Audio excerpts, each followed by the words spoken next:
Hey, what's up, guys? SullyCortez, thanks for joining me. Just make sure my mic. Okay, just wanted to make sure my mic was good to go. Yes, thanks for joining me. We are live. Just gonna give everybody a chance to get in here. Anyone who's joining, give them a chance to join the live stream while I get my notes out. I'm trying to get rid of this glare. This glare is terrible. Okay, let's see. What do we got? Okay. Alright, so in case you don't know who I am, my name is SullyCortez, and I am a video shooter and photographer. By day, I am a construction photographer. By night, I am a DSLM, I guess, video shooter. I've worked on everything from corporate projects to music videos to big budget Hollywood feature films. You can find all my listings, well, the majority of my listings on IMDB. Just go check me out. And SullyCortez.com, that is my website. You can also go ahead and visit that website and see some of my work. And yeah, so anyway, let's get on with it. Top 5 reasons to shoot with Sony over Panasonic. And by the way, if you're in the live stream right now, thank you for coming. Unfortunately, it's an hour late because I just did the live stream on my personal Facebook page, and I was hoping to get the replay and post it to this page. But unfortunately, Facebook screwed me over, and as soon as I hit finish to save the live video, the live stream, it erased it. The app crashed, and the live stream's gone. So I have to redo the whole thing. So this is the whole thing all over again. Bear with me. If you're not live and you're catching this on the replay, thank you.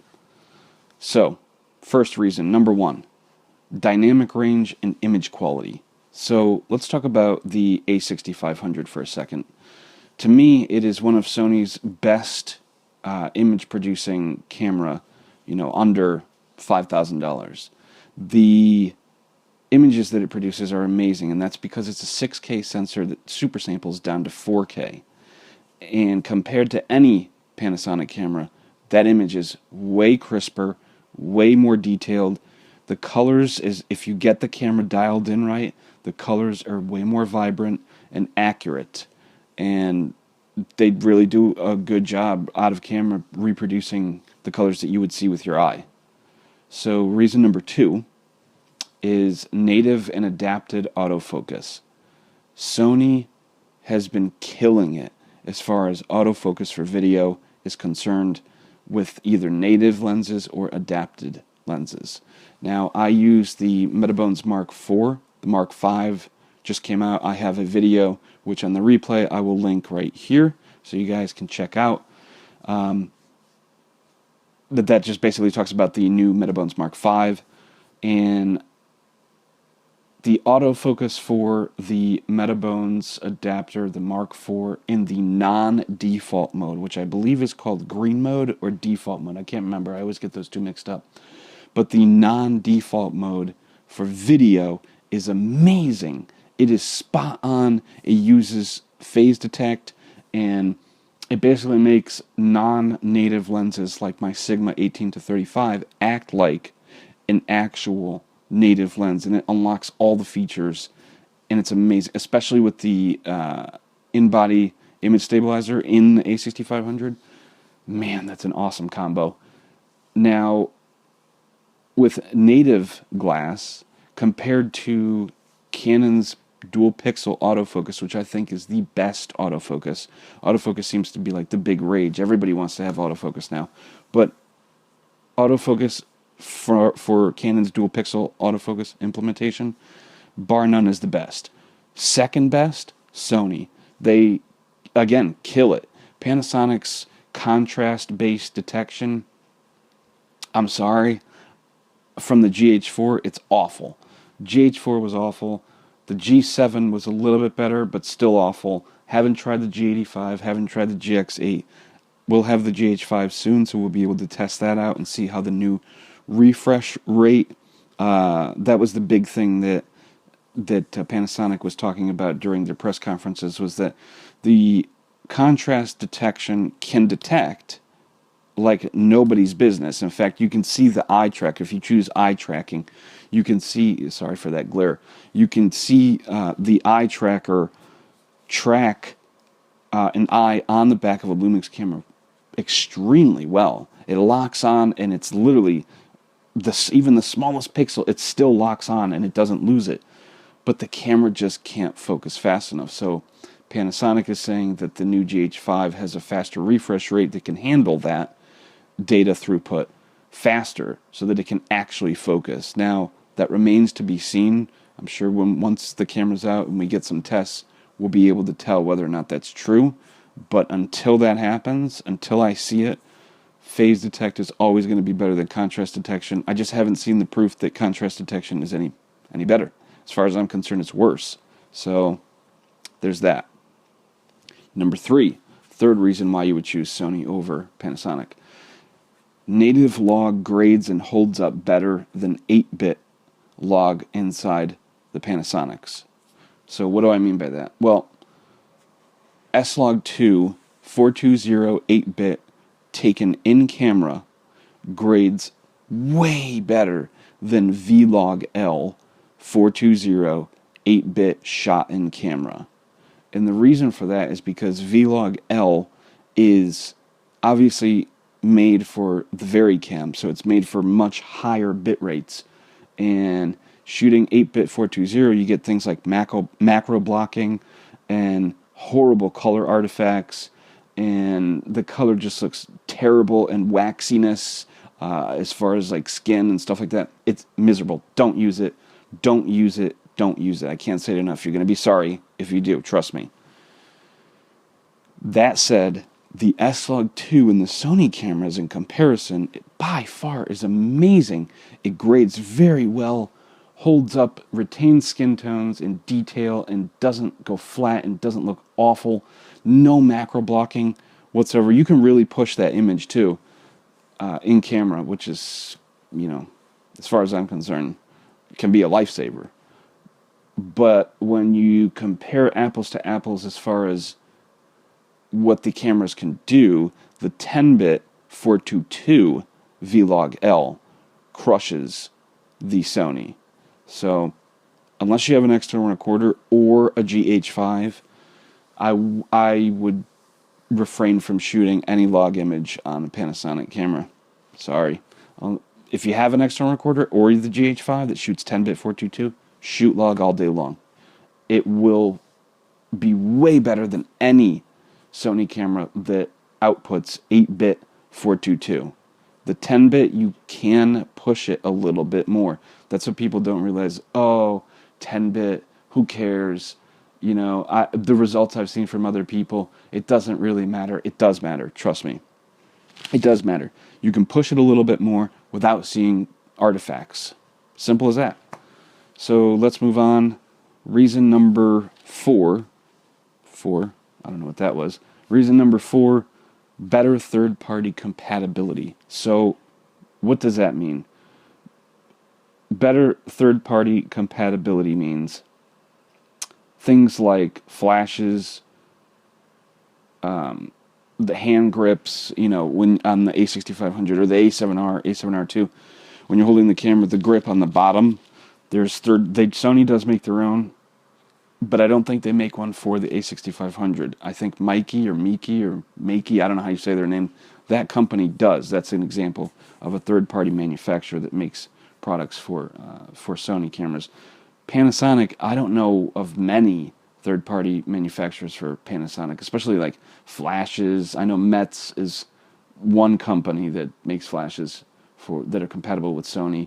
But, for example, like tethering on a Sony camera, connect the tether, boom, you're ready to go. Open up Capture One, you're off and running. That's another thing. We'll talk about Capture One in a second. That comes with Sony cameras. Nothing comes with Panasonic. The Panasonic stuff is terrible. But anyway, so what was I talking about? Oh yeah, the Capture, or not Capture One, the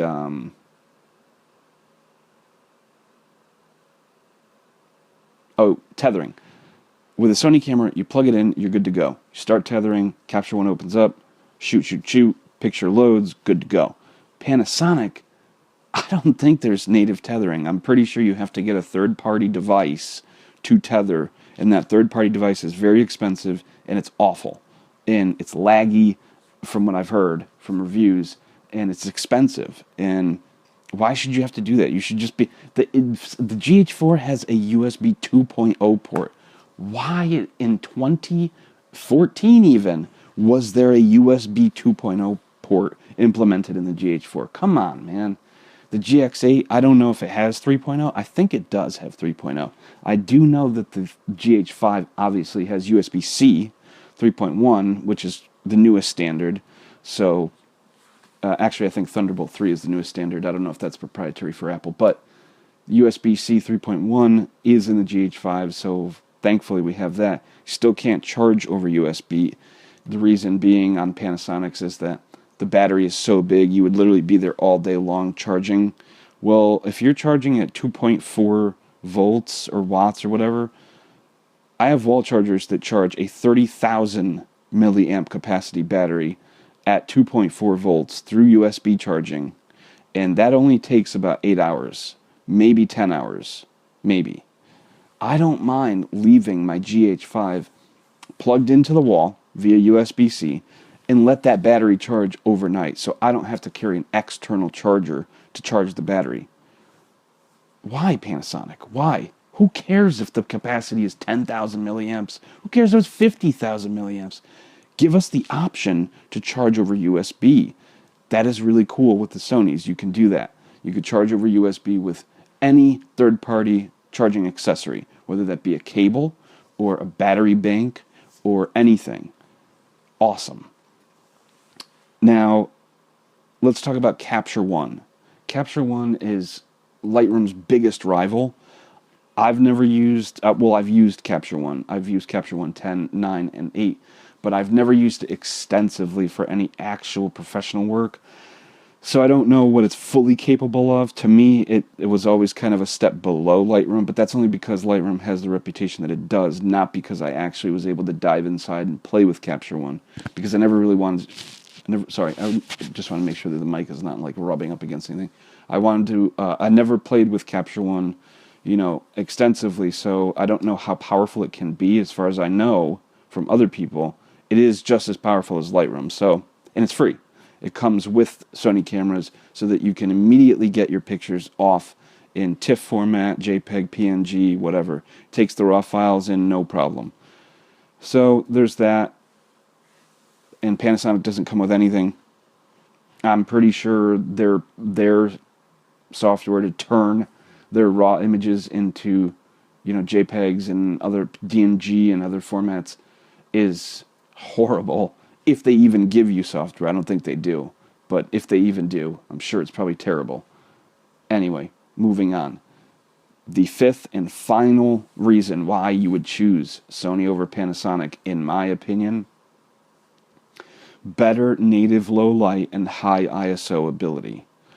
So the A6500 in testing can be pushed up to 12,800 ISO. That's amazing. 12,800, and it looks relatively clean. I would only use it, sparingly, because it doesn't look great, but it is usable. It can be saved in most circumstances. If you were to shoot 12,800 on the GH4 or any Micro Four Thirds camera, that image would not be usable. It wouldn't be usable, and you would be wasting your time. So the high ISO capability of these Sony cameras, bar none, crushes Micro Four Thirds, period. Now, if you have any chance of keeping up with Panasonic cameras to the Sonys, as far as low light is concerned, you're going to be spending thousands of dollars on really fast Panasonic glass. 1.2, 1.4, 1.8, 0.95. Those are the types of lenses that you're really going to want to get. The lowest I would go is 2.8, and that's the Panasonic 12-35, and that would be the lowest. 3.5, 4.0, 5.6, 6.3 on a Micro Four Thirds? No way.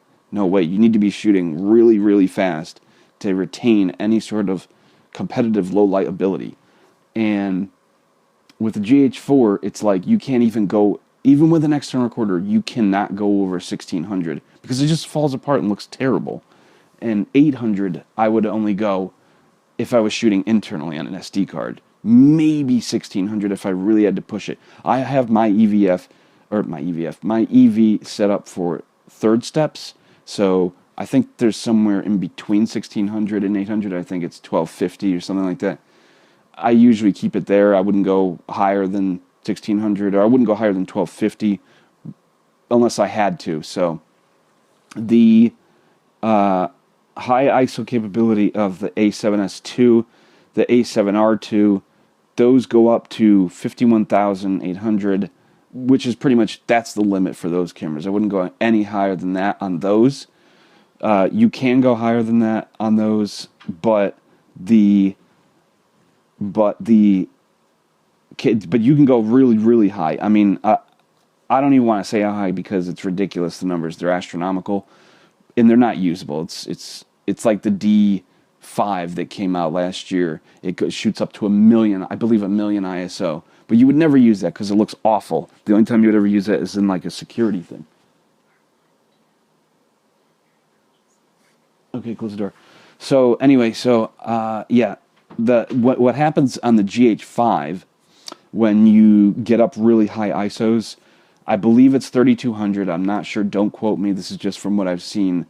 I think it was not Cinema 5D. Somebody put out a video that showed at 3200, all of a sudden, the image got really smooth, and it was almost as if the shadows got brighter and cleaner, but the overall image dropped from 4K to like 2K quality.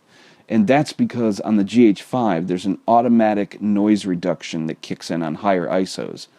So they were saying that you really can't shoot above 3200 because once you shoot above 3200, that automatic noise control at 6400 brings the quality down to like 1080p, which that's sad. That is really sad. I know we were all hoping to shoot well above 6400 with the GH5, but you know, whatever. The Sonys don't have this problem. Sonys don't have this problem at all. You don't need a speed booster with the Sonys. You really don't. You could use one on the A6500 to go full frame. Now, obviously, you don't have the same pixel pitch or photo sites you do, or signal to noise ratio or AD converter on the A6500 or APS-C that you would on a full frame, but you can get relatively close as far as field of view is concerned and light gathering ability and noise level, because you're gathering more light, so you can lower that ISO and make sure that your shots are as clean as possible. Now, for the Micro Four Thirds, you absolutely, in my opinion, for any adapted glass, need a speed booster. If you are adapting glass for Micro Four Thirds, you need a speed booster. Bar none, have to do it. Trust me. Unless, like I said, you're willing to spend thousands of dollars to get really, really fast glass. 1.8, 2.8 at the lowest, 1.4, 1.2, the Nocticron, and 0.95. So take it for what it is. Those are the top 5 reasons why I think you should be shooting Sony over Panasonic. Thank you so much for checking out the live stream. If you're on the replay, go ahead and leave some comments below. Let me know what you guys think. Why people should be shooting Sony over Panasonic. I'd love to hear your thoughts and opinions. And like I said, you can check me out on the interwebs. I'm on the Instagrams, the YouTubes, the Facebooks. Obviously, thank you for tuning into the live stream and watching the replay. I will repost this live stream on YouTube for those of my subscribers who didn't get a chance to get over and watch it here on Facebook. So, SullyCortez.com, at SullyCortez on Twitter and Instagram, and YouTube, youtube.com/SullyCortez. Thank you so much. Catch you guys in the next video. Oh, next week we're going to be doing top 5 reasons to shoot Panasonic over Sony. And man, I got a couple gripes about these Sony cameras, but we'll save that for the next video, the next live stream. And if you haven't already, subscribe on YouTube, follow me on Facebook, follow me on Twitter, and I'll catch you guys in the next video. Thanks for watching.